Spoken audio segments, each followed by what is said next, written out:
Donc, je suis Claire Gaillard, la directrice réseau du groupe Constructis. Je voulais remercier nos deux invités, Madame Magbo et puis Monsieur Stéphane Rémy, pour leur intervention. Donc, Madame Magbo va nous parler de la transition collective, qui est ce nouveau dispositif qui a été co-construit avec les partenaires sociaux et qui va nous expliquer en quoi il consiste. Et Monsieur Stéphane Rémy, qui, lui, va nous parler des nouvelles modalités du FNE, puisque vous savez tous que c'est un dispositif qui existait et qui a été mis en place l'année dernière dans le cadre du plan de relance. Et donc aujourd'hui, il a une continuité, mais avec des nouvelles modalités. Voilà, donc merci à tous les deux. Merci pour ce premier club RH. Donc aujourd'hui, c'est Nathalie Lato, la directrice de région de la région Aura, Auvergne-Rhône-Alpes, qui va donc animer cette réunion. Et encore merci à nos deux intervenants et aussi merci à tous les participants pour cette première édition. Donc il y en aura d'autres puisque nous avons communiqué et nous allons communiquer plutôt dans les prochains jours le calendrier de façon à ce que vous puissiez tous vous organiser au niveau des dates. N'hésitez pas non plus à nous faire remonter vos idées, vos commentaires, puisque pour nous c'est une première aujourd'hui. Malheureusement, on est obligé de la faire en Teams, puisque Covid oblige, et j'espère que très bientôt on pourra en organiser une en présentiel. Simplement une petite précision, voilà, parce que nous devons le dire. Cette réunion est enregistrée de façon à ce qu'ensuite on puisse permettre aux personnes qui n'étaient pas présentes d'écouter et de voir cette réunion. Encore merci à tous et je laisse nos intervenants se présenter. Madame Magbo, on va vous donner la priorité. Allez-y.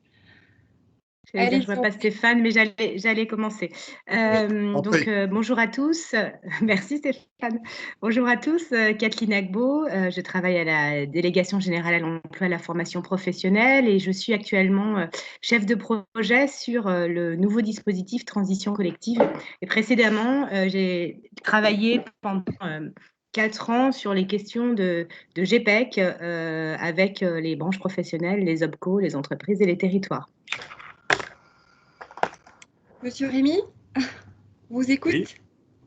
Bonjour à tous. Donc, Stéphane Rémy, j'ai en charge la sous-direction des politiques de formation et de contrôle. Voilà, donc on travaille évidemment de manière très étroite avec les opérateurs de compétences sur toute la dimension emploi, formation, compétences, évidemment, à l'aune à la fois du plan de relance, mais aussi de la réforme qui a été introduite par la loi du 5 septembre 2018, qui a quand même profondément modifié le paysage, et notamment en matière d'apprentissage, que ce soit en termes de gouvernance, de financement, et les OPCO jouent un rôle clé dans cette trajectoire apprentissage-alternance d'une manière générale. Mais là, on est vraiment au cœur, avec Kathleen, de la stratégie compétences pendant ces périodes à la fois de faible activité pour certaines, d'arrêt complet pour d'autres. On a aussi et toujours des métiers en tension ou des emplois qui sont en tension, d'autres qui sont menacés. C'est toute la difficulté qu'est la nôtre en fonction des secteurs d'activité, des branches qui sont concernées. On a des réalités qui sont extrêmement diversifiées et j'imagine qu'entre le champ du bâtiment et celui des travaux publics, on n'est pas forcément, par exemple, dans la même réalité aujourd'hui. Donc, on essaye d'apporter des réponses qui sont complémentaires. C'est ce qu'on va essayer de vous démontrer avec Kathleen, à la fois sous l'angle externe et l'angle interne aussi aux compétences, et notamment donc, en ce qui me concerne la mobilisation FNE 2021. Voilà. Donc, avant de vous donner la parole, voilà, je vous remercie pour cette présentation complète. Alors, une précision, vous avez parlé du bâtiment, des travaux publics. Constructis a également accueilli la branche du négoce des matériaux de la construction et nous avons effectivement dans l'assistance un certain nombre de responsables d'entreprises qui évoluent dans ce secteur-là. Donc moi, je suis Nathalie Lato, directrice régionale Constructis Auvergne-Rhône-Alpes. J'ai le plaisir d'animer ce rendez-vous. Je serai donc la gardienne du temps. peut-être la mouche du coche à quelques moments pour stopper les élans et permettre à chacun de s'exprimer. Voilà, donc nous inaugurons, comme l'a dit Claire tout à l'heure, ce cycle de rendez-vous du Club RH avec cette thématique sur l'accompagnement des mutations économiques, avec la présentation des outils à disposition. Nous avons 2 heures à peu près devant nous. Un temps sera dédié aux questions à la suite des interventions. Vous avez la possibilité, tous les participants, de poser vos questions dans le fil de la réunion. J'en serai le relais auprès de nos intervenants. Comme l'a dit Claire, cette réunion est enregistrée, ce qui peut permettre une diffusion des informations. Voilà, donc je vous propose que nous rentrions dans le vif du sujet. Nous sommes un petit peu plus de 50 à vous écouter. On va peut-être sur le FNE. Monsieur Rémy, le FNE a été mobilisé au printemps dernier en un temps record, dans des conditions exceptionnelles, notamment grâce au partenariat fort qui existe entre les directs au plus près des territoires et les directions régionales de Constructis. Ainsi, nous avons mobilisé plus de 6 millions d'euros de FNE au bénéfice de plus de 10 000 salariés pour le secteur de la construction, donc bâtiments, négoces, de matériaux de la construction et travaux publics. Aujourd'hui, la ministre a souhaité que le FNE soit mobilisé en appui du plan de relance pour consolider l'employabilité des salariés dans une logique de parcours professionnel. Et voilà, c'est à vous, Monsieur Rémy. Est-ce que vous pouvez nous en dire plus ? Oui, alors je pense qu'on va peut-être séquencer en fonction aussi des questions que vous pouvez avoir. Bon, je suis désolé de prendre la parole en premier, Kathleen. Voilà. Une fois n'est pas coutume.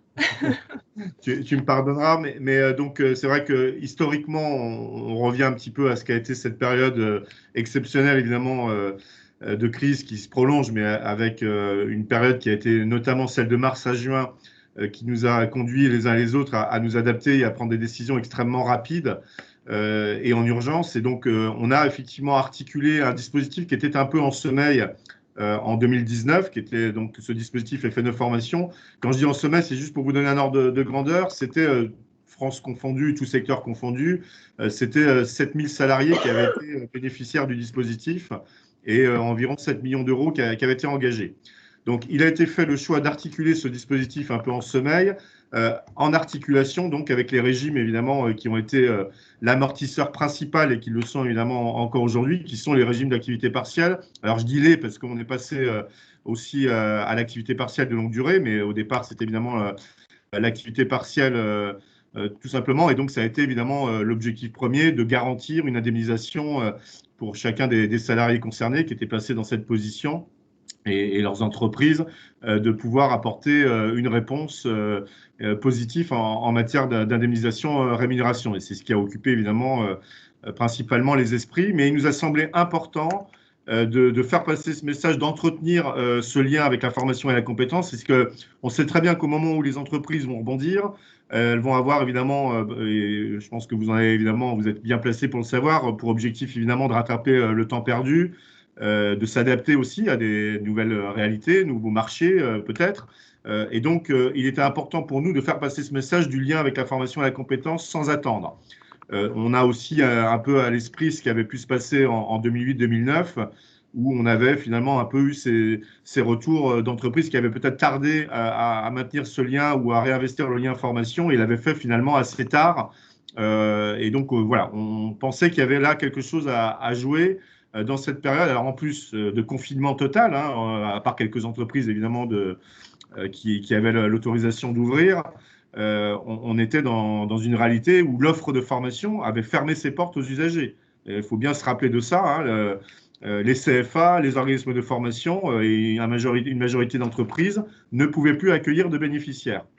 Et donc, on a privilégié de fait des formations à distance, ce qui n'est pas évident parce que la mutation de l'offre de formation. Elle était déjà engagée avant évidemment la crise, mais ça a eu pour effet d'accélérer cette mutation et de digitalisation dont on parle beaucoup. Alors elle s'est faite plus ou moins correctement, parce que transposer du présentiel en distanciel, c'est pas forcément évident, et puis parfois ça suppose des investissements lourds, et donc il y a une réalité aussi économique et de modèle économique qui est posée, mais bon an mal an, voilà, beaucoup de formations ont pu se tenir à travers cette modalité de formation à distance. Donc ça a été la réalité, et donc vous vous rappeliez, Mme Gaillard, ce qui avait été le champ pour Constructis, pour vous donner un panorama du coup national.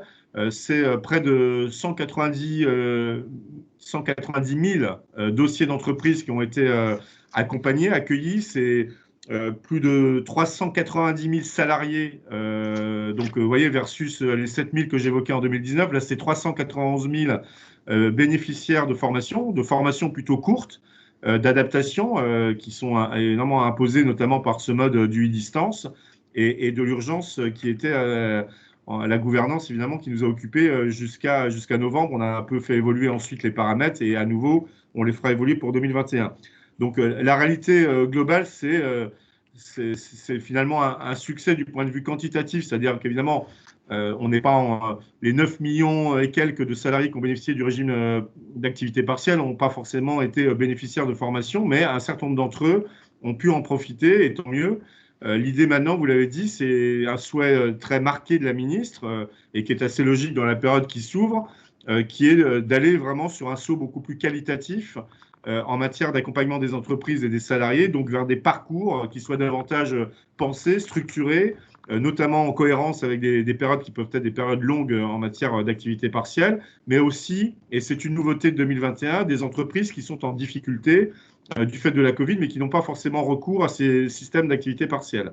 Donc il y a un glissement à la fois sur l'assiette, et je m'en arrêterai là pour peut-être ce premier aperçu, une évolution de l'assiette vers les entreprises hors AP, à condition, encore une fois, qu'elles répondent à la notion d'entreprise en difficulté, et dans le même temps, un volet beaucoup plus qualitatif sur les parcours qui pourront être accompagnés par les OPCO dans le cadre de conventions nationales qu'on est en train de conclure avec chacun des 11 OPCO, parce que jusqu'à maintenant, c'était au niveau régional, mais ça veut dire autant de directions régionales qui concluent autant de conventions avec chacun des 11 OPCO. Donc voilà, on poursuit aussi un objectif de simplification administrative qui sera évidemment dans l'intérêt de tous.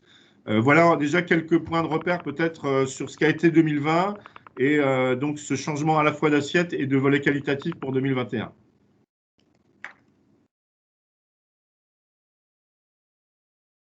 Alors, très bien. Notre assistance est composée de décideurs, de responsables ressources humaines. Donc, on entend bien que on est tourné vers un élargissement, une plus grande, comment dire, anticipation sur les dispositifs, et puis un saut qualitatif, comme vous l'avez dit. Notre assistance est composée de décideurs, de responsables ressources humaines. Comment les convaincre de saisir ces opportunités et de l'intégrer dans leur stratégie RH, hein, d'une part, et d'autre part, comment faire? Voilà. Quels sont les arguments forces que vous pourriez développer, Monsieur Rémy? Alors, bon, déjà, au risque de heurter un peu l'assistance, je voudrais quand même qu'on rappelle 2-3 fondamentaux. Premier point de repère, c'est la stratégie formation-compétences, c'est l'affaire des boîtes. La responsabilité des employeurs, elle est très claire dans le Code du travail, notamment en matière d'adaptation au poste de travail. Il y a aussi une obligation de veille sur le maintien à occuper un emploi, et c'est d'autant plus important, et notamment si ces emplois sont menacés, on le verra avec Kathleen à ce moment-là, les solutions qui peuvent être proposées. Et puis, il y a la logique de développement des compétences. Sur les dernières années, il y a, vous savez, eu plusieurs réformes, 2014, 2018, etc. On a rendu assez largement la main aux entreprises pour choisir comme elles le souhaitent leur stratégie de formation, de choisir les formations qui leur paraissent les plus utiles par rapport à une stratégie d'entreprise qui, évidemment, est forcément percutés par la Covid et on comprend bien que ça puisse avoir évidemment des conséquences qui soient encore une fois des conséquences organisationnelles, de process de production, de marché, y compris de marché public, hein, puisqu'il y a aussi des réalités qui sont des réalités électorales, par exemple. Hein. On a eu des changements au niveau municipal et ça a des conséquences aussi parfois sur certains territoires et votre secteur est quand même très largement évidemment dépendant aussi des marchés qui sont conclus.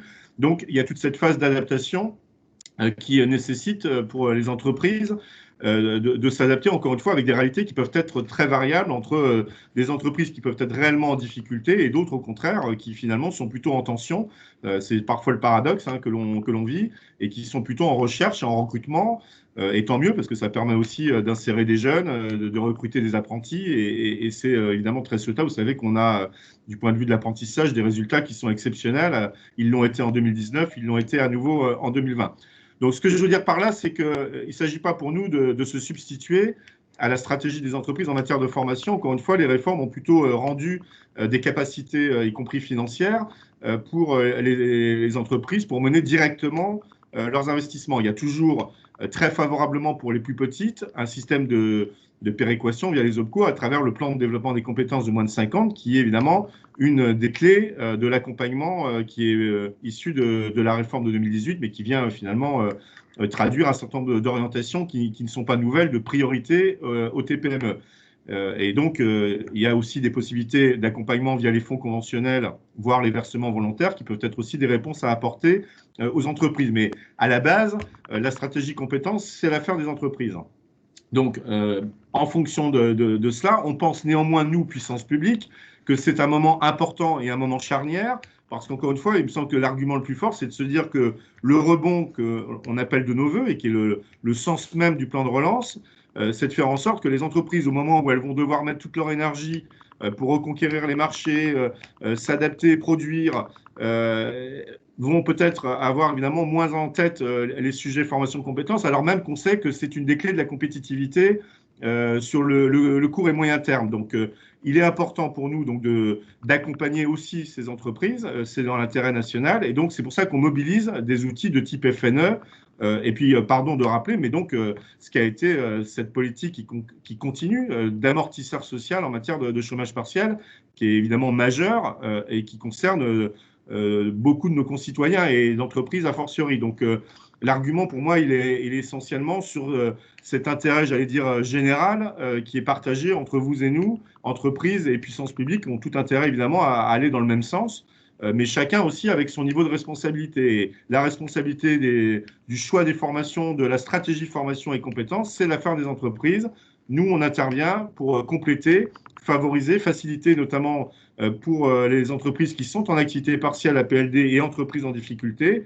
Voilà le sens, si vous voulez, de la traduction de notre intervention via le FNE en 2021. En 2020, on était, encore une fois, dans une logique beaucoup plus d'urgence. Donc, c'est vrai qu'on est beaucoup plus en demande de réflexion qualitative. Et pour être très franc aussi, on a vu quelques accords APLD qui, par exemple, étaient quand même assez peu dit, enfin, c'était très faible au niveau du contenu formation. Et là, on attend beaucoup plus, effectivement, des négociateurs, des décideurs, puisque vous évoquiez le public, pour que cette dimension soit bien intégrée aussi dans la réflexion, dans le moment des accords APLD notamment. Merci. Je crois en effet, si on a intitulé ce premier club RH accompagner les mutations économiques, c'est effectivement dans cette dimension-là. Je crois que la notion de responsabilité, voilà, je ne veux pas parler pour l'ensemble des présents aujourd'hui, mais ça, c'est quelque chose qui est tout à fait bien intégré. C'est cette notion, vous le rappeliez, d'anticipation, de prévention, de rebond. Voilà, ce sont des termes que vous avez employés et qui sont importants effectivement à prendre en compte et à intégrer, hein, parce que lorsque je parlais de stratégie, c'est vraiment voilà, toute taille d'entreprise, on a cette notion d'anticipation.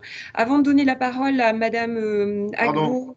Oui. Pardon, en vous écoutant, pardon, je me disais qu'il y a quand même un point qui est aussi un des enjeux majeurs du plan de relance.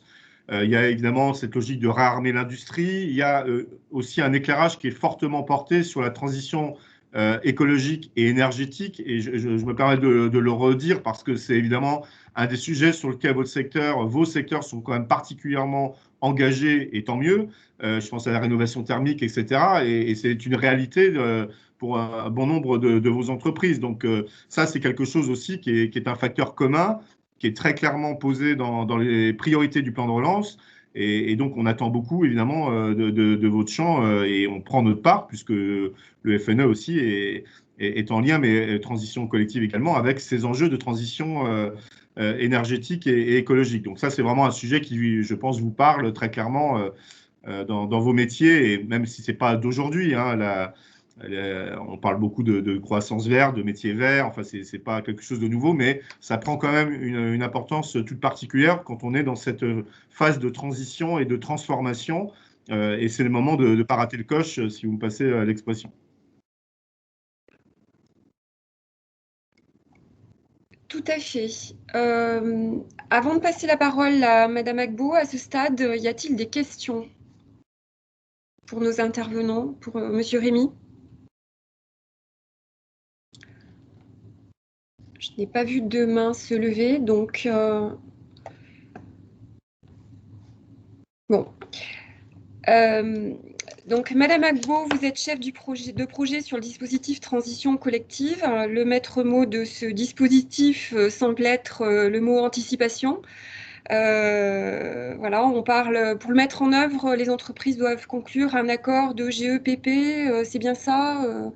Voilà, je vous laisse nous expliquer plus en détail ce que l'on retrouve derrière ces transitions collectives. Alors effectivement, bonjour. Je vais présenter le dispositif transition collective dans les grandes lignes, hein, parce que l'idée, c'est qu'on puisse aussi avoir un échange sur les enjeux autour de ce nouveau dispositif, peut-être des premiers retours aussi.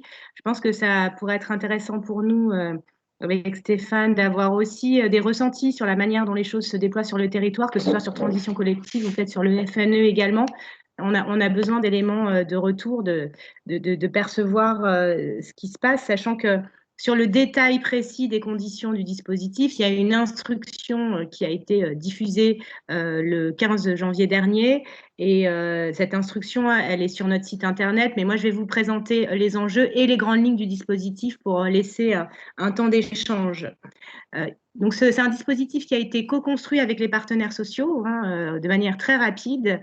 Et il faut bien le concevoir comme un dispositif qui vient ajouter une brique complémentaire à une offre de services globale portée par l'État sur l'enjeu des compétences. Un peu ce que disait Stéphane, hein. Donc, on vient bien combler un trou, entre guillemets, dans la raquette du point de vue des dispositifs financés par l'État, qui est la manière dont on peut accompagner le financement en anticipation de projets de reconversion de manière collective pour finalement compléter l'offre existante qui aujourd'hui se limitait à des projets de reconversion individuels.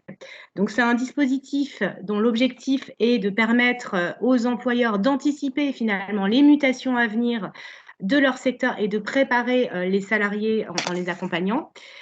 Il permet aux salariés qui sont volontaires d'être accompagnés pour se reconvertir de manière sereine, anticipée, préparée sur des métiers porteurs dans les territoires via une formation certifiante qui peut aller jusqu'à 24 mois. Donc là, on est vraiment sur des parcours conséquents. Et c'est un dispositif qui répond à une logique de territorialisation puisque on va sur un territoire regarder les emplois porteurs, on va mettre en lien finalement des entreprises dans les territoires. C'est l'objet notamment des plateformes territoriales de transition professionnelle. Je reviendrai un petit peu dessus. Mais donc, c'est un dispositif qui s'adapte au territoire, il est très territorialisé. Ce qu'il faut retenir sur les grandes étapes du dispositif. Le point de départ, c'est, vous l'avez dit, la négociation d'un accord GEPP. Donc, les entreprises doivent négocier dans le cadre d'un dialogue avec leurs organisations syndicales ou leurs représentants, finalement avoir une discussion sur les emplois fragilisés au sein de l'entreprise Et ça, c'est un point de départ. Les accords sont obligatoires, mais on sait que pour les petites entreprises, ça peut être complexe. Donc, dans l'instruction, on a prévu un modèle d'accord type très simplifié pour les très petites entreprises. Il s'agit vraiment de les aider au maximum. Et à ce titre, les OPCO ont pour nous toute leur place, ça a été rappelé dans l'instruction, pour accompagner les entreprises à plusieurs titres. D'abord, sur la projection des emplois fragilisés. Vous avez un certain nombre d'études portées par vos observatoires qui se situent dans les branches ou directement dans les OPCO qui vont permettre aux entreprises d'avoir des points de repère parce qu'on sait que ce n'est pas simple pour une entreprise de pouvoir identifier les emplois menacés à un horizon moyen, enfin plutôt moyen terme, alors que souvent les petites entreprises ont des logiques très court-termistes et on le comprend parce que ça reste une problématique complexe. Donc, les entreprises peuvent être accompagnées via les OPCO, via les prestations conseil RH qui sont mobilisées par les directs avec des modalités d'articulation différentes selon les OPCO. Mais enfin, voilà, en tout cas, on a cette offre d'accompagnement au démarrage qui doit permettre à des petites entreprises d'entrer dans le dispositif. C'est un dispositif qui n'est pas réservé aux grosses entreprises. On souhaite que des petites puissent également y accéder. Une fois cette étape d'accord négociée, cet accord est déposé et enregistré à la directe, qui ne fait pas de contrôle d'opportunité sur le contenu de l'accord. Il faut juste qu'il y ait l'identification d'emplois menacés. Ensuite, il y a une étape d'information des salariés. Les salariés sont informés du dispositif et de ces éléments, enfin de ce qui a été discuté dans le cadre d'une réunion d'information collective appuyée par les conseils en évolution professionnelle. Donc, le conseil en évolution professionnelle va ensuite pouvoir proposer des rendez-vous à chaque salarié. Donc, encore une fois, on est sur un principe de volontariat.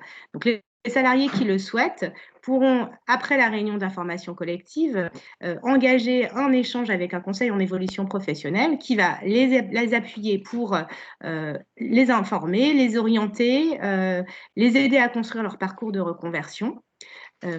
Ensuite, l'entreprise constitue son dossier, mais qui est très simplifié, qu'elle va déposer à l'association de transition professionnelle. Le dossier est constitué essentiellement de l'accord GEPP, d'éléments de contexte pour les plus grosses entreprises. Et sur cette base, chaque salarié, en fonction finalement de la temporalité de l'élaboration de son parcours de reconversion, va pouvoir venir déposer un dossier auprès de la TPRO, accompagné en cela par le conseil en évolution professionnelle. Ce dossier va se rattacher bien sûr au dossier d'entreprise et selon les conditions d'éligibilité qui sont posées dans l'instruction, les ATPRO vont décider ou non de financer le parcours de reconversion qui peut donc aller jusqu'à 24 mois. Sachant que l'État finance alors la totalité du parcours, et quand on dit parcours, ça comprend les frais, les coûts pédagogiques et la rémunération. Donc c'est un investissement de l'État assez important et donc cette prise en charge est totale pour les entreprises de moins de 300 salariés. Elle est ensuite graduée pour les entreprises plus importantes, pour les entreprises de plus de 1000, la prise en charge de l'État est de 40%, ce qui reste un investissement assez important pour des tailles d'entreprises importantes. Donc, le salarié va réaliser son parcours de reconversion. À l'issue de son parcours de reconversion, l'objectif, bien entendu, c'est qu'il puisse occuper un emploi dans une autre entreprise qui corresponde finalement à la formation qu'il a suivie. Si, en termes de temporalité, il n'a pas trouvé d'emploi qui correspondant tout de suite à l'issue de son parcours de reconversion, il retourne dans l'entreprise sur son poste ou sur un poste équivalent. En tout cas, c'est aussi ça qui est important pour nous. C'est un élément de sécurisation pour le salarié. Il n'y a pas de rupture automatique. On n'est pas dans le cas de figure du congé de mobilité, par exemple. Il n'y a pas de rupture automatique à l'issue du parcours de reconversion, ce qui permet de gérer finalement la temporalité et le fait que le salarié pourrait ne pas retrouver tout de suite, en tout cas, même si c'est l'objectif principal du dispositif, il pourrait ne pas retrouver d'emploi tout de suite. Donc, il est réintégré dans son entreprise le temps de trouver un emploi correspondant. Donc, sur le territoire, pour élaborer, pour et identifier les métiers porteurs, il y a des listes régionales qui ont été élaborées aujourd'hui dans la plupart des directs. L'objectif de ces listes est vraiment de pouvoir, orienter le salarié et aussi d'orienter les financements des AT Pro qui vont avoir cette grille de lecture dans l'analyse des projets. Pour nous, ces listes doivent être réactivées, comment dire, je cherche le terme. Actualisé, voilà. Excusez-moi. Doit être actualisé régulièrement et partagé au sein du CREFOP. Et là encore, tous les travaux conduits par les OPCO, l'objectif, c'est quand même d'activer à l'échelon régional une stratégie autour des mutations économiques et des compétences. Et cette stratégie, elle nécessite de pouvoir se mettre d'accord sur les emplois porteurs, d'avoir une vision partagée sur les emplois porteurs des territoires. Donc, pour nous, il faut avoir une certaine agilité dans les territoires pour pouvoir avoir des listes qui s'actualisent régulièrement. Donc, juste pour finir, et puis peut-être je laisserai un temps aux questions avant d'aborder la question des plateformes territoriales, parce que je pense que vous avez également des questions là-dessus. On voit bien que c'est un dispositif qui fait intervenir plusieurs parties prenantes qui ont chacune leur expertise et leur capacité d'accompagnement, soit de l'entreprise, soit du salarié. Mais donc, les OPCO sont présents, bien entendu, on attend leur mobilisation sur le dispositif, mais on voit bien qu'il faut que ces parties prenantes s'articulent et que cette articulation, elle se concrétise. On a parlé dans l'instruction d'un mode opératoire qui doit être établi entre les acteurs. L'objectif, c'est que le parcours il soit fluide pour les entreprises et les salariés. Donc, il y a quelque part une cuisine à avoir entre les parties prenantes qui doit être neutre pour les entreprises et pour les salariés. Et aussi une orientation qui doit être pertinente, c'est-à-dire que pour certaines entreprises, elles vont avoir une clé d'entrée transition collective et finalement, vous, en amont, OPCO, vous allez identifier que transition collective n'est pas le bon dispositif. Donc, il faut articuler les parties prenantes, il faut articuler les dispositifs. On a aujourd'hui une palette d'outils. On vient compléter avec transition collective cette palette d'outils, mais ça peut être vu, et on en a conscience, de manière complexe pour une petite entreprise. Donc voilà, il y a une partie de cette complexité qui doit lui être évitée. Et ça, c'est vraiment le rôle de tous les acteurs de pouvoir orienter les entreprises et les salariés vers le bon dispositif et s'articuler entre eux pour que tout ça soit le plus fluide, sachant qu'on sait qu'il y a quand même un enjeu à inciter les entreprises et des salariés à y aller. Cette question de l'anticipation, elle n'est pas simple. Se projeter sur un parcours de reconversion, c'est pas simple. Donc, on a un travail de conviction à avoir.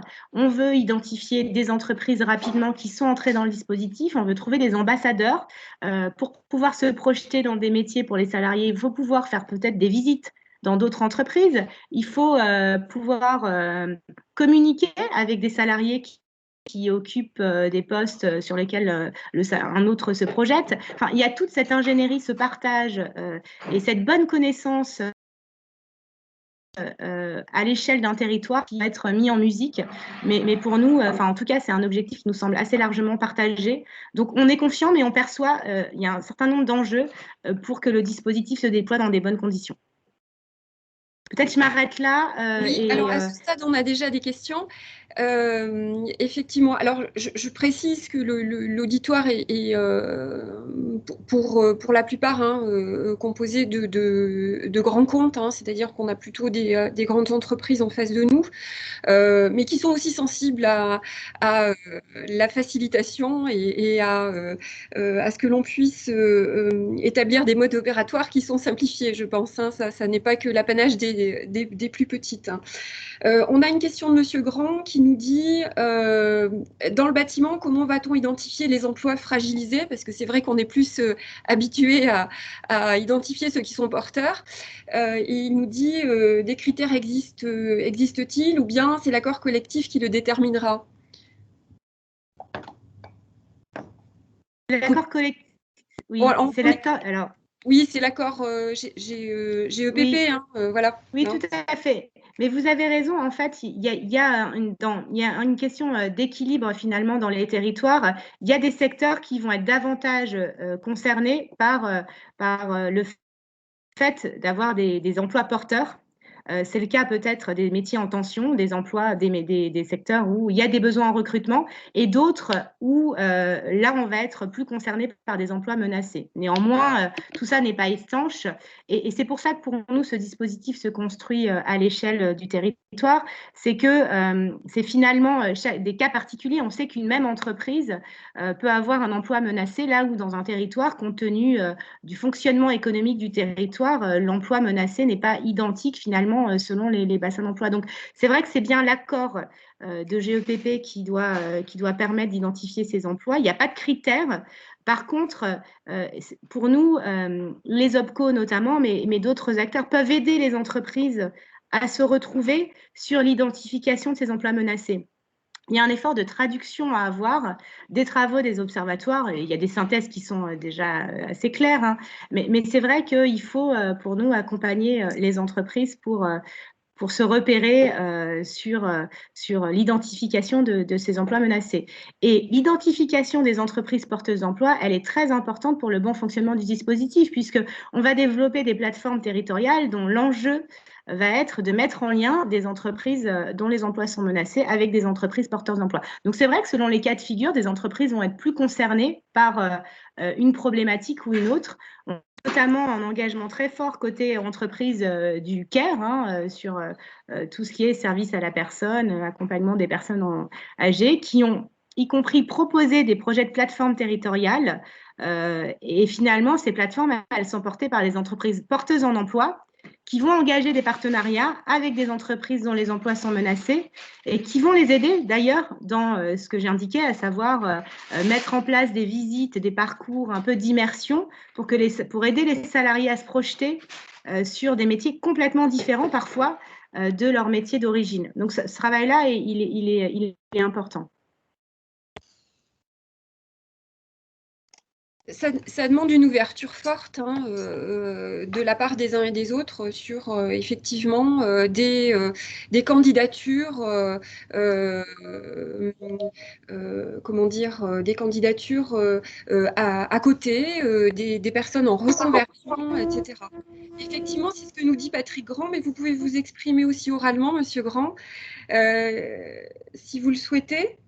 Il nous dit, j'ai plutôt... Oui, allez-y, ce sera plus vivant. C'est vrai que j'essaie de me projeter, bien évidemment, par rapport au dispositif. Et bon, aujourd'hui, je pense qu'on est un secteur qui a, même si on a dû s'adapter très vite, les protocoles, on a quand même pas mal résisté. Et donc, j'essaie de me projeter, de voir quels sont les métiers ou voilà, est-ce qu'une mutation technologique d'un métier peut rentrer dans le dispositif, parce que en termes de filière, globalement, voilà, on souffre pas trop et on a même des besoins de main d'œuvre.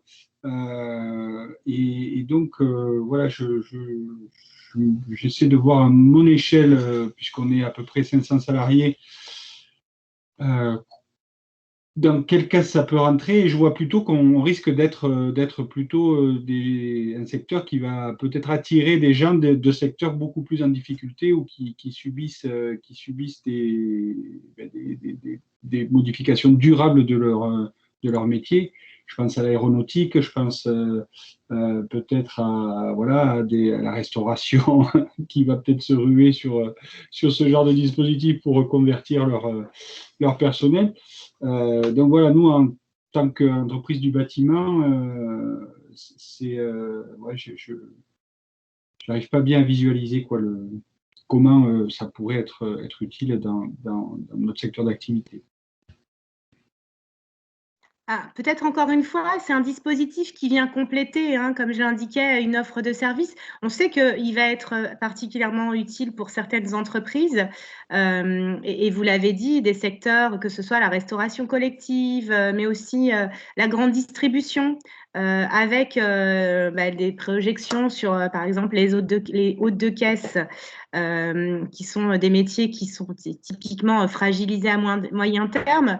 Après, en termes de temporalité, peut-être que dans un premier temps, vous êtes, et tant mieux, plutôt concerné par le volet des métiers porteurs, et que le besoin de reconversion collective est moins présent dans votre entreprise, sachant que pour les projets individuel continue à exister, le projet de transition professionnelle individuelle qui permet à une personne qui a un choix individuel qui souhaite se reconvertir de pouvoir le faire. Donc ça c'est toujours possible. Mais en tout cas, ce dispositif, l'objectif, c'est de montrer comment il fonctionne. Et tant mieux, j'ai envie de vous dire, si pour l'instant, vous êtes plutôt dans une démarche avec une situation où vous avez moins d'emplois fragilisés. En tout cas, l'objectif, c'est aussi de voir comment il tourne et d'assurer derrière sa pérennité pour pouvoir répondre à un besoin d'entreprise. On sait qu'une vie d'entreprise, c'est aussi fluctuant. Il y a des moments où, sur certains métiers, on peut avoir des besoins particuliers et puis d'autres, des évolutions qui vont amener finalement dans l'entreprise à identifier des métiers qui, à terme, vont disparaître ou être moins présents compte tenu, par exemple, de la transition numérique qui peut aussi faire bouger un certain nombre de lignes. Mais vous pouvez, de manière immédiate, ne pas être concerné directement par cet enjeu de transition autour des emplois menacés et être davantage sur la logique d'identifier sur le territoire des personnes qui pourraient se reconvertir dans votre entreprise en s'appuyant sur des compétences utiles qu'elles auront développées dans le cadre de leur métier initial. On veut aussi vraiment identifier les passerelles possibles. Il y a tout ce lien finalement territorial à travers transition collective, ce lien entre entreprises, avoir une meilleure connaissance des entreprises entre elles et des compétences existantes à l'échelle d'un bassin d'emploi.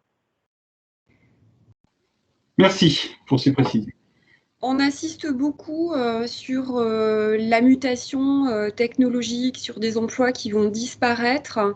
Mais est-ce qu'on n'est pas aussi, pour répondre aux préoccupations, alors ce qu'on ne souhaite pas bien sûr, mais sur la mutation économique ou sur on est sur la prévention du licenciement économique. Donc, est-ce qu'on peut être aussi positionné finalement, bien qu'étant potentiellement sur un secteur d'activité porteur comme l'est le bâtiment, les travaux publics, le négoce, être en difficulté par rapport à un marché et peut-être rentrer dans ce dispositif-là parce qu'on a perdu un marché et que avant d'aller sur un PSE ou des licenciements économiques, voilà, peut-être en dehors d'un PSE, rentrer sur ce dispositif-là. Oui, tout à fait. Tout à fait. C'est vraiment la logique du dispositif. Alors, c'est vrai que vous avez raison de le préciser, c'est un dispositif qui intervient en anticipation. C'est-à-dire que pour nous, une entreprise qui est rentrée dans un PSE, dans une démarche de PSE, là, n'est plus dans la temporalité et dans la philosophie du dispositif qui est d'intervenir en anticipation. Donc, voilà, il ne permet pas de tout couvrir, ce dispositif, mais néanmoins, il nous semble qu'il permet d'apporter une réponse très utile, qui est le fait de sécuriser finalement des parcours de reconversion, sachant que jusqu'alors, on sait que ça pouvait être complexe pour des entreprises de financer des formations longues pour des personnes qui restaient, avec vocation à aller dans une autre entreprise, tout en ayant la personne rattachée à ses effectifs. On était conscient de cette difficulté des entreprises. Autant il y a un besoin d'adaptation en interne, mais pour ce qui concerne des reconversions à l'externe, on comprend que la prise en charge de la formation a un coût, 24 mois pour se reconvertir dans des métiers du soin, par exemple, et puis des formations qui sont coûteuses. C'était compliqué pour l'entreprise de s'investir dans ce cadre. C'est la raison pour laquelle, encore une fois, j'insiste un peu sur l'effort consacré par l'État sur le dispositif qui prendra en charge selon la taille des entreprises, mais en tout cas, les coûts pédagogiques et la rémunération de ces salariés sur des parcours qui peuvent aller jusqu'à 24 mois. Est-ce qu'on a d'autres questions à ce stade ? Je n'ose pas imaginer qu'il n'y en ait pas. Avant de passer à la mise en œuvre un peu plus opérationnelle, non ? Sur l'amont, sur le mode opératoire. Donc, on l'a vu, cette identification en amont des métiers fragilisés, ou alors, sur l'aval, effectivement, la mise en relation avec des métiers porteurs par l'intermédiaire des plateformes, c'est ça ? Alors peut-être vous faire un petit focus sur les plateformes territoriales, sachant que ce dispositif est très territorialisé. Donc, si vous avez besoin de contact, vous pouvez prendre contact avec la directe. Il y a des contacts, des informations sur les sites. L'idée, c'est que ensuite chaque entreprise puisse identifier le bon interlocuteur sur le territoire, sachant que, comme je l'ai indiqué, il y a plusieurs parties prenantes, mais il y a une articulation entre les acteurs et donc que vous contactiez le conseil en évolution professionnelle ou la TPRO ou la directe, quoi qu'il arrive, ils vous orienteront, ils vous accompagneront pour le déploiement de ce dispositif en s'articulant entre eux. Donc ça, c'est important. Et pour pouvoir améliorer, permettre cette mise en lien entre entreprises dont les emplois sont menacés et entreprises recruteuses, finalement, on a lancé un appel à manifestation d'intérêt en fin d'année, dans des délais très, très courts, pour pouvoir identifier finalement les projets, les territoires sur lesquels on pouvait s'appuyer, les acteurs sur lesquels on pouvait s'appuyer pour développer des plateformes de transition professionnelle. Et on a eu près de 100 réponses de projets, de porteurs, que ce soit des entreprises, des branches professionnelles, on a eu des collectivités, des OPCO, voilà, en tout cas des porteurs très variés.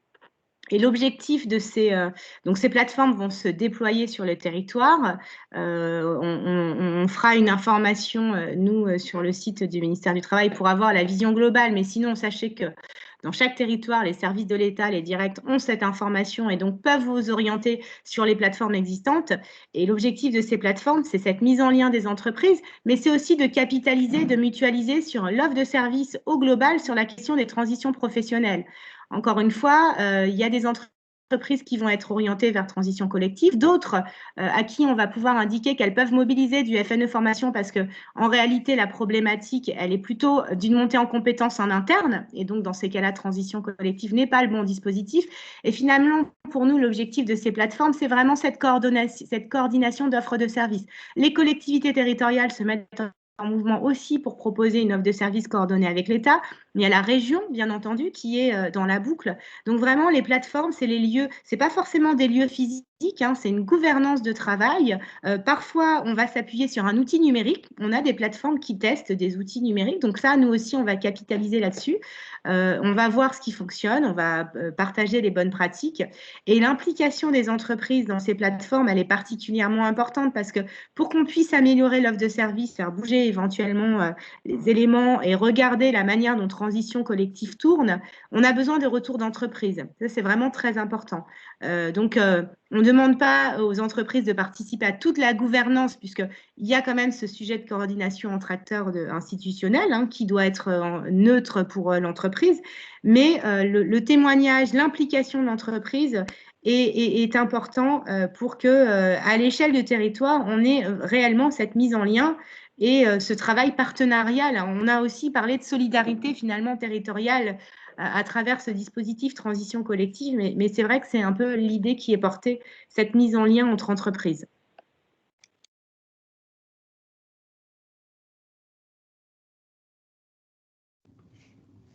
D'autres questions? Non?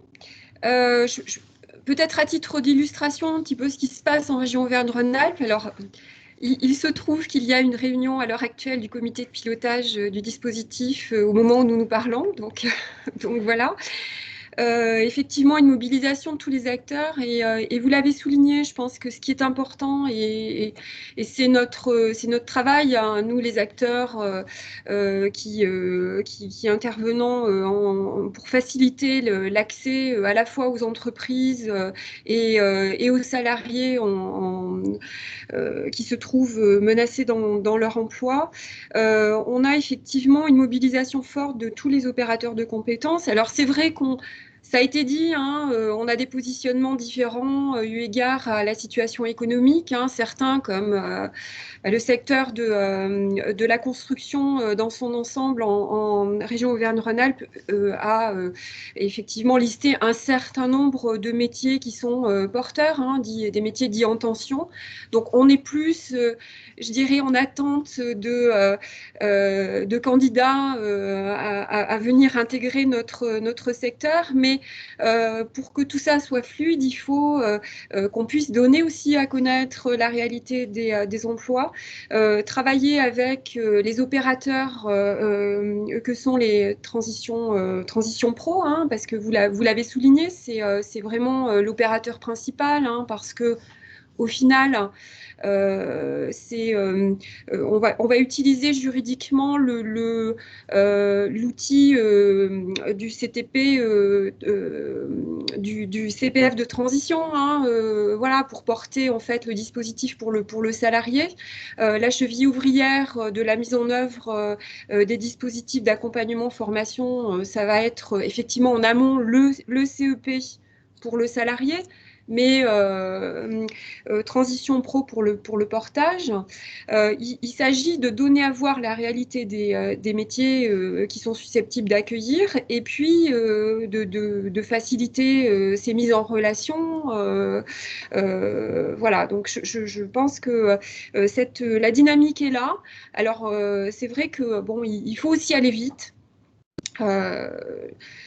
Je pense que voilà, vous avez bien souligné le rôle de facilitateur que l'on doit tous avoir. Je pense que c'est le nœud la clé de la réussite, j'oserais dire, hein, sur cette capacité à masquer un peu la complexité, parce que c'est vrai, quand on entend, même pour une grande entreprise, il faut conclure un accord, il faut se lancer dans une démarche, il faut identifier, il faut en parler aux salariés qui vont réfléchir, etc. Donc, on imagine que la temporalité peut être importante.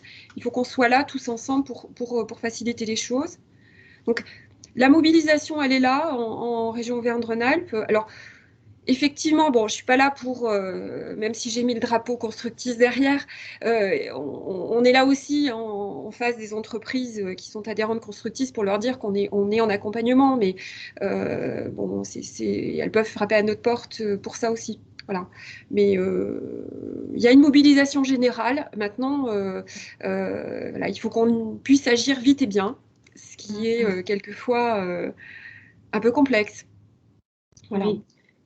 Et peut-être, effectivement, vous l'avez dit, il y a beaucoup d'acteurs, mais il faut retenir aussi que chacun vient apporter son expertise. Et ce qui est prévu dans le dispositif, c'est que l'entreprise, elle puisse être accompagnée dans toute la phase, en fait, de la démarche.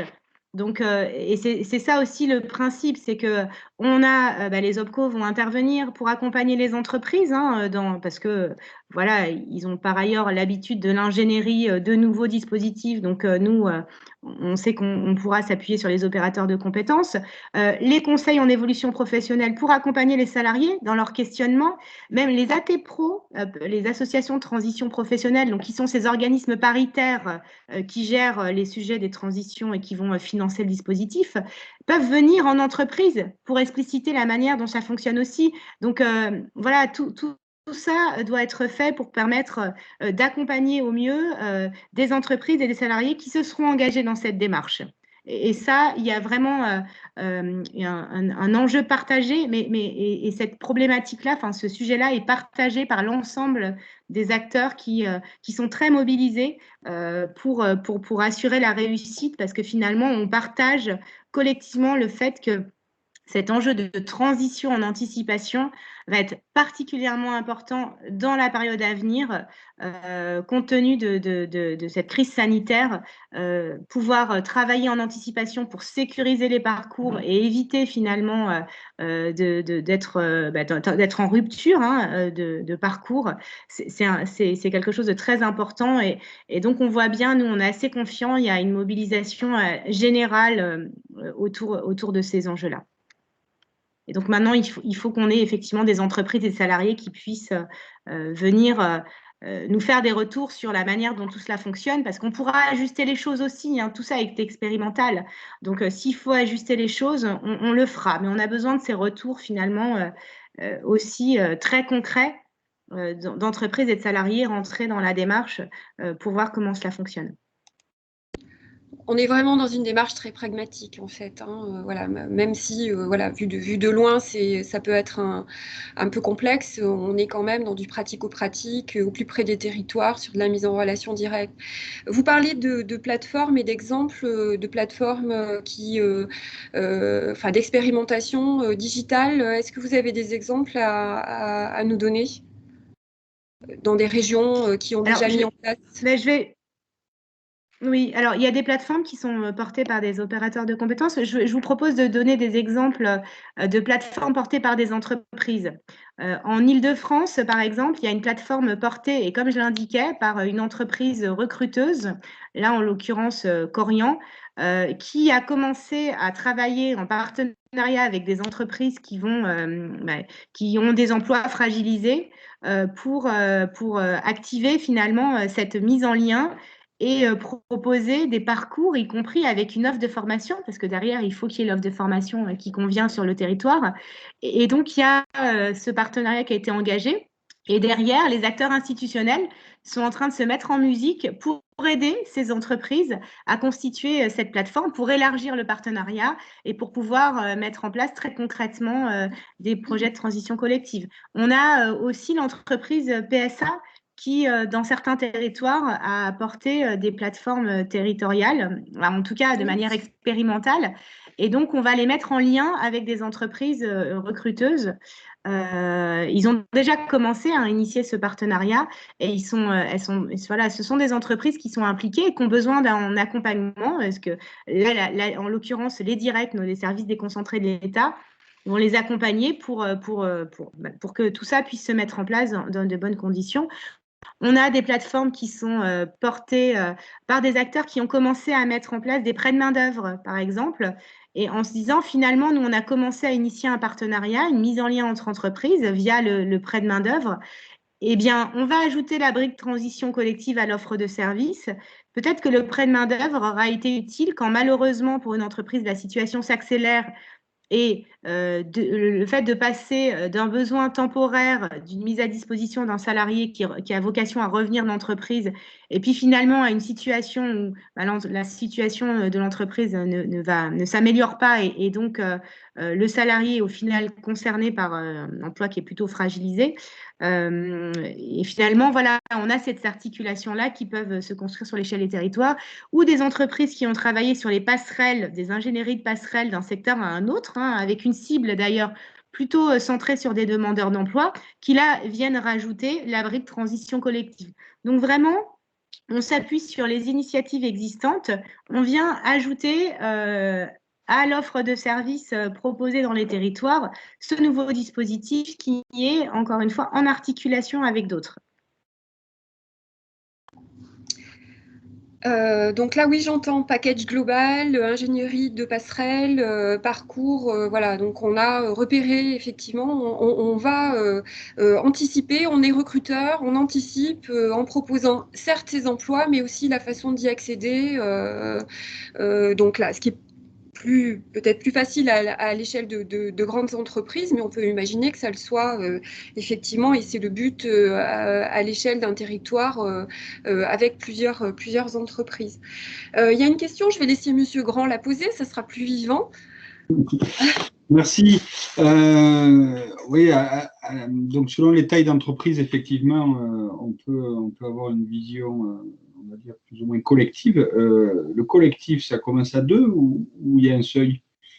Ou c'est juste le fait que ça peut considérer un salarié dans la mesure où il y a eu un accord?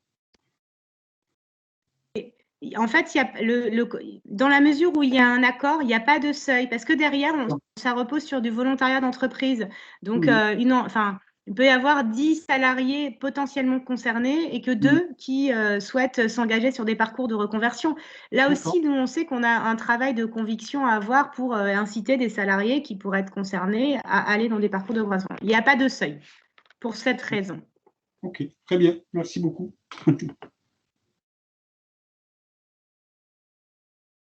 D'autres questions?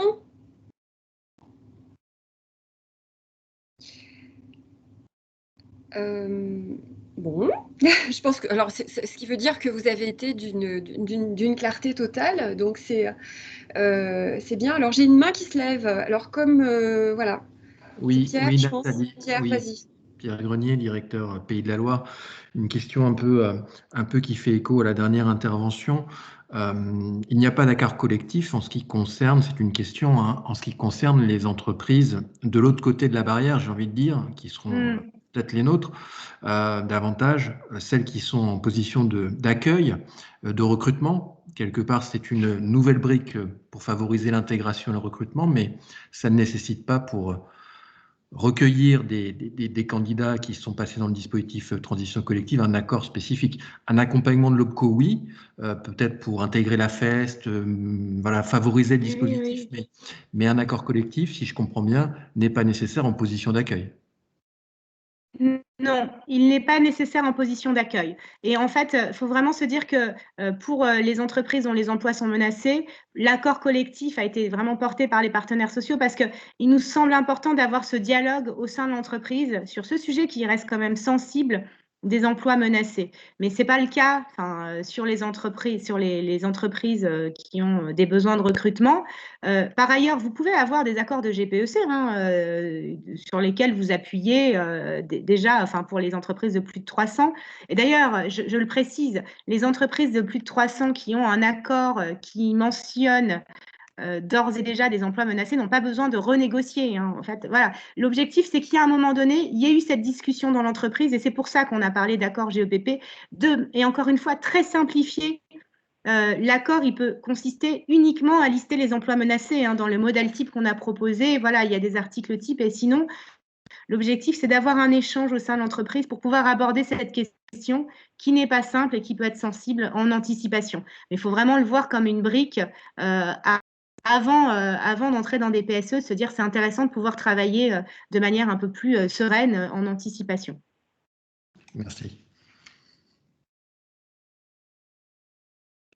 Merci. Est-ce qu'on a d'autres questions sur ces transitions collectives?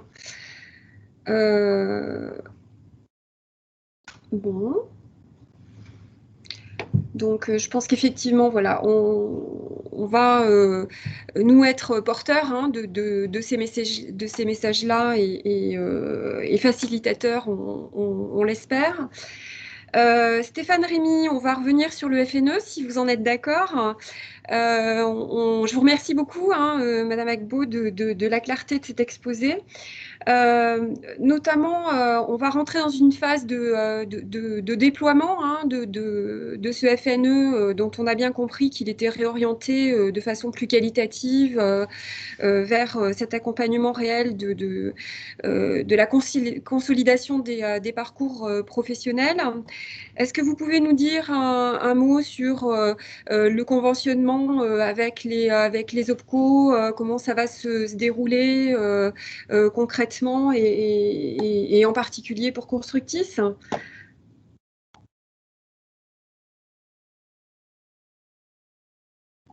Il faut ouvrir votre... alors, c'est super intéressant ce que vous nous dites, mais il faut ouvrir votre micro parce que...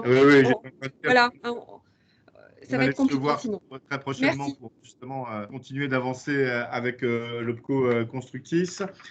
Donc oui, s'agissant du mode opératoire, donc en 2020, on s'est appuyé sur une contractualisation au niveau des services déconcentrés de l'État, donc les directions régionales des entreprises, concurrence, consommation, travail et emploi, les directs, et puis les DIECT qui sont en outre-mer et qui ont donc conclu des conventions avec les 11 OPCO du territoire, avec quelques exceptions ici ou là. C'est assez lourd parce que c'est autant de conventions, d'avenants, et donc en termes de gestion, ça prend énormément de temps aux uns et aux autres, puisqu'il s'agit évidemment de déléguer les crédits aux OPCO pour assurer la prise en charge des formations auprès des entreprises et d'ailleurs bien souvent auprès directement des prestataires de formation en cas de subrogation de paiement. Donc ce qu'on souhaite désormais en 2021, c'est conclure des conventions au niveau national. La première convention a été signée avec le champ interindustrie le 18 janvier dernier. Il y avait eu une convention aussi préalable, mais qui doit être avenantée avec le champ de l'AFDAS, puisque vous savez que évidemment le secteur à la fois de l'événementiel, de la culture, des parcs de loisirs du sport et notamment des publics aussi ont été particulièrement touchés. Et donc, on avait un premier vol national aussi qui avait été construit et qui devra être avenanté compte tenu des nouveaux parcours qui auront un effet rétroactif pour assurer évidemment le tuilage de manière la prise en considération au cadre de ces conventions nationales. Et c'est ce qu'on est en train évidemment de travailler de concert avec les OPCO. Donc, si vous voulez, évidemment, je peux rentrer un petit peu plus dans le détail par rapport à ces paramètres, notamment de taux d'intervention. Volontiers. On a juste un petit problème de réseau, hein, avec donc c'est un petit peu la connexion n'est pas très bonne. Alors je vais peut-être couper déjà ma caméra. Ouais, je coupe déjà la caméra et on va garder que le son. Merci. Donc, du point de vue donc, des taux d'intervention jusqu'à maintenant, on avait une politique qui était une politique générale, donc on accompagnait tout type de secteur d'activité, toute taille d'entreprise. Là, on passe donc sur une trajectoire qui est plus ciblée en fonction de la taille des entreprises, mais avec une assiette donc, qui s'est élargie aux entreprises en difficulté. Ça veut dire concrètement qu'on va avoir 3 seuils d'entreprises. Les moins de 300 et à l'intérieur des moins de 300, je vais y revenir, les moins de 50, les 300 à 1000 et les plus de 1000. D'une manière générale, en ce qui concerne donc, le FNE formation compétences qui va donc se mobiliser en 2021, on est en interne aux entreprises. Hein, l'enjeu de l'accompagnement externe, ça a été très clairement indiqué par Kathleen, le mode opératoire. Donc là, on raisonne sur le champ interne à l'entreprise, que ce soit en compétences, en reconversion, mais interne à l'entreprise. Pour les moins de 300, on sera sur un accompagnement qui sera à 100% des coûts pédagogiques, puisque notre volonté est d'intervenir évidemment sur cette partie spécifique des coûts de la formation, sachant qu'évidemment, pour les entreprises qui sont en AP ou en APLD, elles bénéficient évidemment de l'effort de l'État en matière d'indemnisation chômage partiel. Donc, pour les 3 catégories d'entreprises, qu'elles soient en AP, en APLD, en difficulté, à partir du moment où elles sont à moins de 300 salariés, c'est 100% des coûts pédagogiques hors rémunération, à l'exception de la taille d'entreprise des moins de 50, pour lesquels on autorise un cofinancement de fonds publics, qui sont ceux que les OPCO peuvent mobiliser au titre de cette ligne plan de développement des compétences moins de 50. Donc, c'est la seule possibilité de cofinancement qui est autorisée et elle est spécifique aux entreprises de moins de 50 salariés. Pour les autres, donc, tant qu'on est à moins de 300, c'est 100% des coûts pédagogiques. Pour les moins de 50, possibilité d'intervenir sur la rémunération. Pour la taille intermédiaire d'entreprise de 300 à 1000, on retrouve ce que sont les taux qui avaient été mis en place avec l'instruction du 1er novembre, donc qui sont maintenus, qui sont respectivement de 70% des coûts pédagogiques pour les entreprises en AP, 80% des coûts pédagogiques pour les entreprises en APLD et 70% des coûts pédagogiques pour entreprises en difficulté. Là, il n'y a plus aucune possibilité de cofinancement public, c'est exclu. Pour les entreprises de plus de 1000, idem, on retrouve les taux de 70 et 80 en ce qui concerne les entreprises en AP ou en APLD. Et en ce qui concerne les entreprises en difficulté, le taux descend à 40% des coûts pédagogiques. Et là aussi, a fortiori, sans autre cofinancement public pour donc ces taux d'intervention en matière de FNE 2021. Donc, on est beaucoup plus sélectif hein, par rapport à la fois à la taille et donc c'est une volonté qui est donc souhaitée. Et de surcroît, on se situe dans un encadrement européen qui est aussi en considération, mais qui nous permet quand même d'avoir des taux qui sont en dehors de ce qui se fait habituellement, et ce jusqu'au 31 décembre 2021. Donc, on a la confirmation de la Commission européenne qui nous a été... et donc, on peut aller jusqu'à ces taux qui sont extrêmement favorables aux entreprises, qui vont encore une fois bien au-delà de ce qui se fait en droit commun habituel, par cette décision donc, de la Commission qui nous autorise. En fait, on avait une première période qui avait été autorisée jusqu'au 30 juin 2021. Elle est prolongée jusqu'au 31 décembre 2021. Donc, les conventions nationales que l'on va conclure avec les OPCO et donc évidemment à destination in fine des salariés des entreprises, c'est bien de permettre de financer des parcours de formation qui peuvent avoir une visibilité sur 12 mois et s'inscrire, d'où la logique de parcours. Et donc, on peut construire ces parcours de formation avec cette visée de 12 mois devant nous pour permettre leur financement. Voilà, j'espère que c'est clair. C'est toujours évidemment plus complexe quand on évoque des seuils différents, mais c'est une volonté très claire de cibler les entreprises en fonction aussi de leur taille et donc évidemment d'avoir, notamment vis-à-vis des TPE, pardon, hein, j'ai bien entendu évidemment que vous étiez plutôt public, grandes entreprises, mais c'est important d'avoir cette compréhension de cette politique publique. Néanmoins, les grandes entreprises, y compris les plus de 1000, ne sont pas oubliées. Peut-être une petite précision, Monsieur Rémy, sur la notion d'entreprise en difficulté. Je sais que ça renvoie à l'article L de 1233-3 du Code du travail, mais en quelques mots. En fait, ce qu'il faut retenir, donc effectivement, hein, il y a une correspondance avec cet article du Code du travail qui permet de fixer des critères d'entreprises en difficulté, à l'exception d'ailleurs d'une catégorie d'entreprises qui sont celles qui sont en cessation d'activité, donc exclues évidemment du raisonnement. Ce qu'il faut retenir à titre principal, c'est qu'on ne doit pas avoir été en difficulté en 2019, pour être très clair. Donc, on n'accompagnera pas des entreprises qui se situaient dans cette réalité de difficulté en 2019.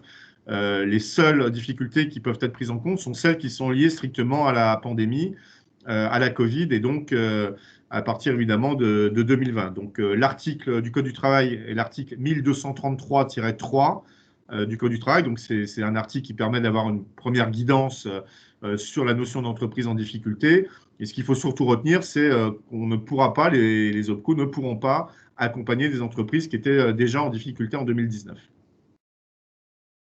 Voilà, donc la notion de difficulté est bien liée à la pandémie, aux conséquences de la pandémie. Voilà. Absolument. Alors, on a une question sur, même si Claire a un peu répondu, sur la future signature de la Convention nationale avec Constructis. Je crois que c'est en discussion, mais de toute façon, ce sera rétroactif au 1er janvier ou C'est l'objectif. Hein. Oui. On a une clause qui permettrait effectivement cette rétroactivité au 1er janvier. Et voire même de récupérer quelques dossiers de 2020 qui n'auraient pas pu être engagés dans les conventions régionales. Évidemment, c'est à la marge et ça se discute évidemment en bilatéral avec l'OPCO concerné.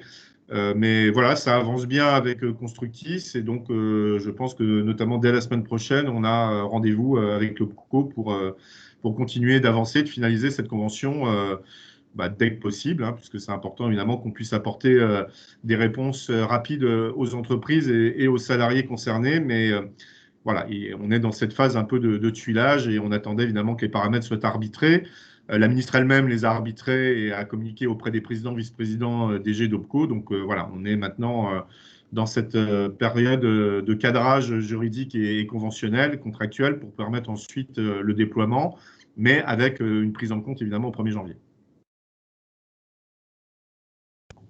Merci. Est-ce qu'on a d'autres questions? Pierre Grenier. Oui, vous nous avez précisé, merci Monsieur Rémy, le taux d'intensité variable par taille d'entreprise. Est-ce qu'il y a des précisions, notamment européennes, sur la notion d'entreprise? Puisque vous avez vu dans notre réunion d'aujourd'hui, on a des groupes, des structures de grande taille. Est-ce qu'il y a des éléments particuliers liés à la crise sanitaire ou autre? Puisqu'on voit que les taux sont très importants et sont hors du droit commun. Est-ce que, en termes de notion de taille d'entreprise, vous pouvez nous préciser de quoi on parle? Est-ce qu'on parle de l'entreprise au sens groupe, du SIREN, du SIRET, ou est-ce que vous avez des éléments de précision sur ce point? En principe, pour nous, ça se porte sur le SIREN, mais je ferai passer cette confirmation à Constructis pour qu'il n'y ait pas d'ambiguïté, parce que je sais qu'évidemment, ça peut avoir des conséquences. Donc, voilà, sous réserve de confirmation, on est sur le SIREN. D'accord, merci. On a une autre question dans le fil, Monsieur Cambier, vous voulez la poser? Ou je la lis? Oui, si vous voulez. Vous m'entendez? Ouais, c'est plus vivant. Oui, tout à fait. Vous m'entendez? Oui, très bien, allez-y. Bonjour, oui, je demandais s'il y avait une liste des formations éligibles au FNE qui serait prochainement publiée, parce qu'on avait quand les accords étaient régionaux, on pouvait avoir sur certaines formations des formations qui pouvaient être éligibles dans certaines parties de la France et pas dans d'autres. Et j'ai cru comprendre qu'il y aurait une liste donc nationale qui serait fournie aux entreprises partenaires de Constructis pour pouvoir s'appuyer sur cette liste de formation. Alors, si on est sur la partie la FNE, donc accompagnement des mutations, développement des compétences, adaptation aux conséquences de la pas en tant que tel de liste, alors évidemment pas de différence selon les territoires, hein. L'État intervient de la même manière partout sur le territoire métropolitain et a fortiori également en Outre-mer, même si on peut prendre des spécifications en ce qui concerne les territoires ultramarins. Donc il n'y a pas de liste en tant que telle. Simplement, on encourage évidemment à ce que les parcours soient des parcours plutôt certifiants, donc avec en visée les formations certifiantes du répertoire national, du RNCP.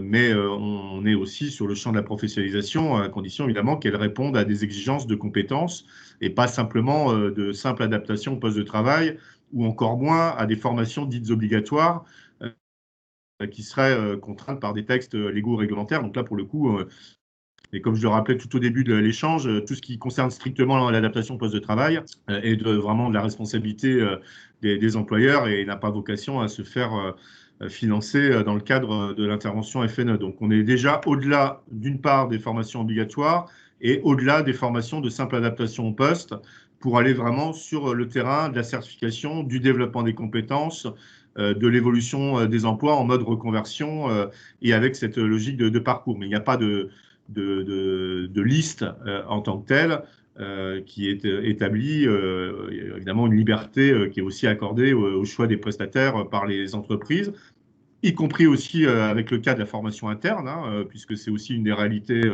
qui peut tout à fait faire sens, hein. On accepte les formations en interne à partir du moment où elles sont évidemment organisées, tracées de la manière à pouvoir permettre du financement. Il y a aussi cette possibilité-là.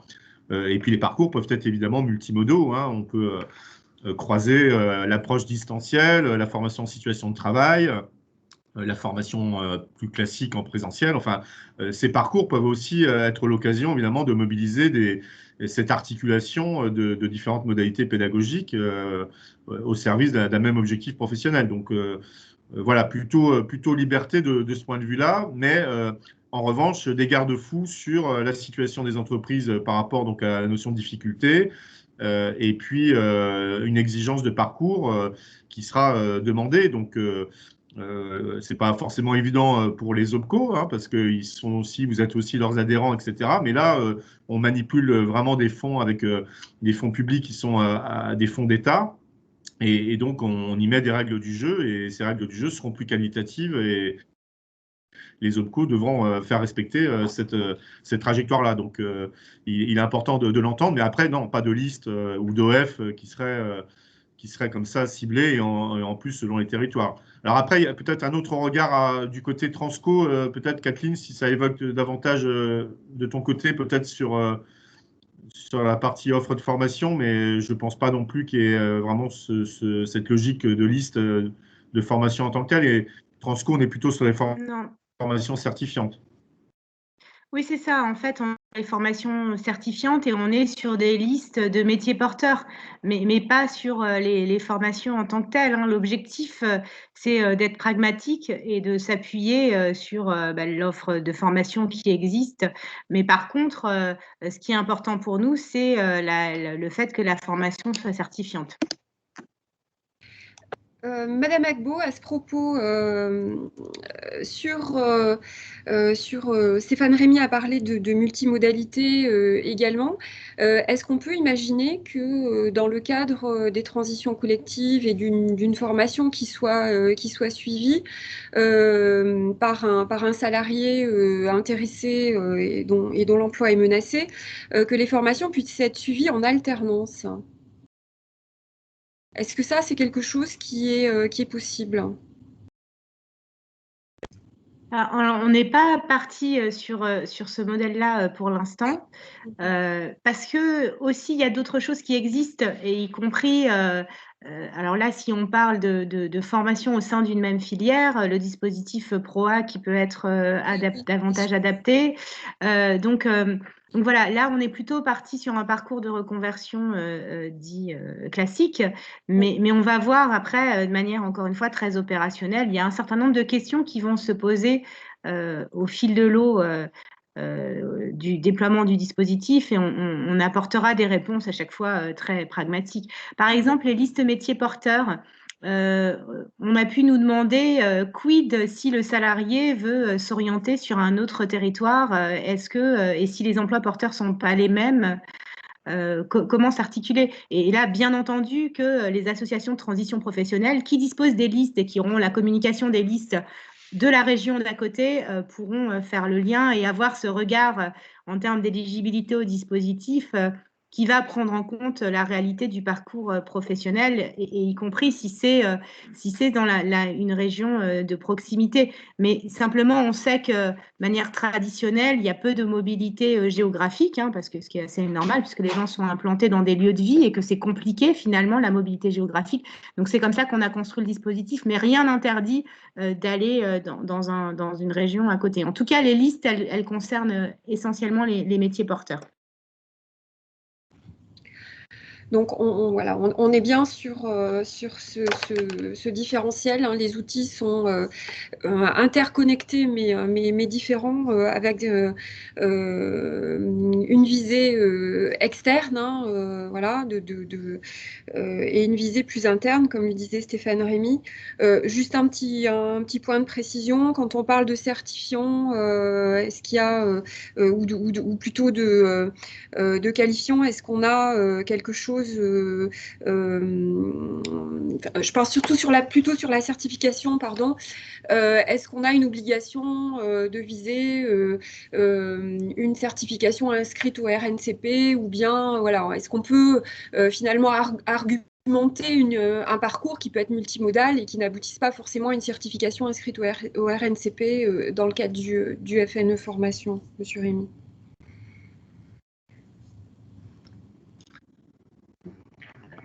Pour nous, sur le lien répertoire FNE, donc c'est une des possibilités évidemment qu'on encourage, puisque pour vous donner un ordre d'idée sur ce qu'a été le FNE en 2020, donc encore une fois, je l'ai dit, on a été plutôt sur des actions d'adaptation, des actions de courte durée.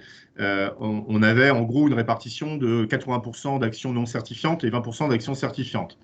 Alors, certifiant, ça peut être un grand mot, parce qu'il y a aussi, au-delà du RNCP, on peut y trouver aussi le répertoire spécifique. Donc, on avait accepté des renouvellements, par exemple, dans le champ pour un certain nombre de salariés pour lesquels il y avait une fonction au sein des entreprises en matière, par exemple, de renouvellement sur les habilitations électriques. On avait accepté cette frontière-là lorsqu'on était vraiment dans le champ du renouvellement. Là, très clairement, encore une fois, le centre des échanges doit porter sur le développement des compétences. Donc, elles peuvent être à vocation certifiante, mais ce n'est pas la seule possibilité. Encore une fois, lorsqu'on est sur des compétences qui sont liées à des changements de process, des changements d'organisation, des changements de fabrication ou de commercialisation, tout ne correspond pas forcément à un titre ou un diplôme RNCP. Donc, c'est une possibilité qu'il faut garder à l'esprit, mais ça ne peut pas être la seule, eu égard à la réalité de la période que l'on vit, et qui n'ont pas forcément le temps de se marier avec des certifs nouvelles qui sont par ailleurs un processus relativement long pour ensuite aboutir à une reconnaissance en tant que telle. Donc, encore une fois, tout ce qui peut être à dominante certifiante peut tout à fait trouver sa place dans ces parcours, mais ça ne peut pas être la seule réponse compte tenu des enjeux que l'on porte pendant la période. On a bien cette notion d'investissement. Je ne sais pas si je réponds. Voilà. Ouais. Non, mais c'est plus clair, c'est certain, mais on a bien effectivement cette notion d'investissement, de développement, d'anticipation aussi, et plus qualitative, beaucoup plus qualitative que ce que l'on a connu dans l'urgence du premier confinement. C'est exactement ça. Alors après, encore une fois, ce vocabulaire, il faut le confronter à la réalité des secteurs d'activité. Une logique de mutation, de reconversion, encore une fois, d'un parc d'attractions n'a pas grand-chose à voir avec un nouveau process de fabrication en industrie ou une reconversion dans ce secteur industriel. De la même manière, dans le champ du commerce, on va être porté sur plutôt des nouveaux marchés, des nouveaux business models, et donc ce n'est pas les mêmes compétences qui sont attendues. Ce qui est important, c'est d'avoir cette logique vraiment de mutation, de reconversion qui guide du coup des parcours qui ne sont pas simplement, et n'y voyez aucun élément péjoratif, mais simplement de se familiariser avec les nouvelles technologies, les langues ou les outils bureautiques. Ça a une utilité, mais ça ne peut pas se résumer à cela. Ça peut d'ailleurs être un des modules qui peut participer à une logique de parcours compétences, hein, on peut tout à fait l'entendre, mais il faut aller au-delà en termes d'objectifs. Après, ça peut être un des modules qui concourt, mais ça ne peut pas être que ça, quoi. D'accord. On a bien entendu. D'autres questions avant de conclure avec la suite pour nous? Pas de regret? Bon, écoutez, Madame Agbo, vous auriez une dernière chose à nous faire passer, un dernier message? Juste répéter peut-être ce que j'ai un petit peu martelé. On est vraiment, voilà, il faut maintenant que des entreprises puissent s'engager. On est dans cette logique de co-construction, hein, il faut le rappeler, on l'a été dans la construction du dispositif avec les partenaires sociaux, mais dans les territoires, tout va reposer sur la co-construction et le partenariat. Donc, et on a besoin des entreprises porteuses, et j'ai compris que dans le secteur, et c'est très heureux, vous êtes plutôt dans ce cas de figure-là. Donc, ça sera intéressant aussi de répondre à vos enjeux de compétences à travers ce dispositif transition collective. Il faut le voir aussi comme une opportunité nouvelle qui vient ajouter, à côté de la formation des demandeurs d'emploi existantes, etc., de pouvoir s'appuyer sur des compétences de salariés qui, avec une formation et un parcours adapté, viendraient nourrir finalement les compétences de votre secteur. Donc, merci de votre mobilisation. Merci à vous, merci beaucoup. On a bien vu, alors anticipation, mobilisation, développement des compétences sont des thématiques qui nous parlent, Claire? Je te oui, repasse la parole. Oui. Là, effectivement, ça nous parle. Ça nous parle. Aujourd'hui et pour l'avenir. Voilà, aujourd'hui et pour l'avenir. Donc, bien évidemment, nous, Constructis, nous sommes là, et notamment toutes les régions, hein, puisque on a bien compris que pour transition collective, notamment, on était bien sur un niveau territorial. Je sais par vous, enfin par ceux qui sont présents, les directeurs régionaux qui sont présents aujourd'hui, que certains ont déjà été mobilisés et sont déjà très actifs sur le sujet. Ou en cours, hein, donc voilà, c'est quand même. Donc nous ne manquerons pas évidemment de faire remonter à vous, Madame Agdo, si vous le permettez, ce qui se passe au niveau des territoires et comment ça se passe au sein de nos branches professionnelles. Concernant le FNE, je remercie également Monsieur Rémy de nous avoir donné toutes ces précisions, parce qu'il y a quand même quelques modifications par rapport à, comme il l'a expliqué, les premières conventions qui d'abord étaient régionales, hein, puisque c'était chaque direct qui signait des conventions. Aujourd'hui, cette convention, elle est nationale.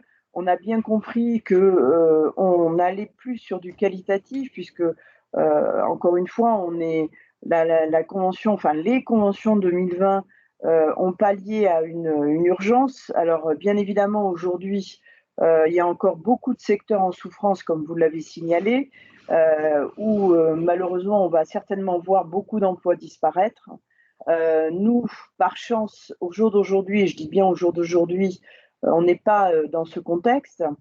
Donc j'espère que effectivement, les entreprises, nos entreprises, vont profiter de ces dispositifs pour former les salariés, peut-être profiter aussi de ces passerelles, puisqu'on a aussi parlé de passerelles, pour que des salariés qui peut-être peuvent voir leurs emplois menacés, non pas parce que l'entreprise a des difficultés, mais tout simplement parce que la personne a besoin d'être convertie. Donc, je pense que c'est des dispositifs où il faut que les entreprises les saisissent, justement, et qu'on aille sur vraiment du développement de compétences. Alors, bien évidemment, Constructis, puisque là, aujourd'hui, on s'adresse à nos entreprises, on est là pour répondre à toutes vos questions, vous accompagner. Vous avez bien compris que aujourd'hui, notre objectif, c'était de vous faire, et encore merci aux deux intervenants, de mieux vous présenter ces dispositifs. Bien évidemment, il y aura encore des évolutions. Vous avez bien compris aussi que Transco, c'était quelque chose de nouveau, de récent. Donc, on pourra nous refaire peut-être d'ici quelques mois un focus pour savoir où on en est et comment ça se passe. Et puis, bien évidemment, le FNE, il y a des remontées qui sont faites régulièrement avec les services de l'État et particulièrement la DGFP. Donc, c'est quelque chose, bien évidemment, qu'on suit de très près. Concernant notre convention, comme l'a dit Stéphane Rémy, elle est en bonne voie. On travaille avec les services de Constructis et notamment, je remercie Hugo chez nous qui s'occupe plus particulièrement de ce dispositif. Voilà, donc encore une fois, merci beaucoup à nos deux intervenants. Je sais que ce n'est pas très facile de poser des questions, d'intervenir quand tout le monde est à distance. Peut-être aussi que certains d'entre vous avaient des problèmes de réseau, ce que je ne souhaite pas. Mais encore une fois, n'hésitez pas à nous faire remonter vos observations. On est là aussi, nous, pour s'améliorer. C'était une première pour nous. On aurait souhaité pouvoir tous vous réunir et vous voir physiquement. Malheureusement, on n'a pas pu le faire. Et je suis très optimiste et j'espère que lors de notre prochain club RH, nous pourrons nous réunir. Encore merci beaucoup à la fois à nos invités, à Nathalie aussi pour son animation et puis également à tous les participants. Et j'espère que vous avez pu trouver des réponses aux questions que vous vous posiez sur ces dispositifs. Merci.